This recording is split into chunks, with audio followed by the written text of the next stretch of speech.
হঠাৎ করে বুক ধড়ফড় করছে, খুব প্যালপিটেশন হচ্ছে, তাহলে প্রথমেই করুন শীতকারী প্রাণায়াম। পদ্মাসন বা সুখাসনে বসুন এবং দাঁতে দাঁত চেপে মুখ দিয়ে শ্বাস নিন, ঠিক এইভাবে। পুরোপুরি শ্বাস গ্রহণের পর মুখ বন্ধ করুন এবং নাক দিয়ে ধীরে ধীরে শ্বাস ত্যাগ করুন। আবার দাঁতে দাঁত চেপে মুখ দিয়ে শ্বাস নিন।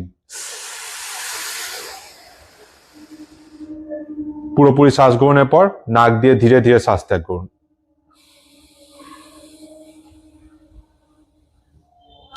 এইভাবে করতে থাকুন অন্তত 4 থেকে 5 মিনিট।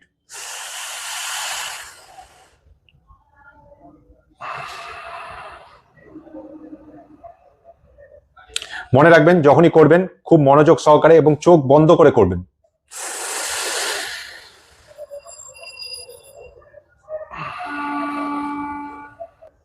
এরপরে 2 হাতে 10 আঙুলের মাথাগুলো এক এক করে টিপতে থাকুন, অ্যাকুপ্রেশারের মতো, ঠিক এইভাবে।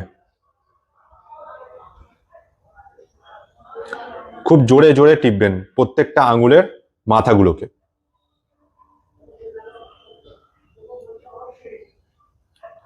এইভাবে করতে থাকুন অন্তত 5 থেকে 10 মিনিট। দেখবেন কিছুক্ষণের মধ্যেই আপনার বুক ধড়ফড়ানি বা প্যালপিটেশন কমে গেছে।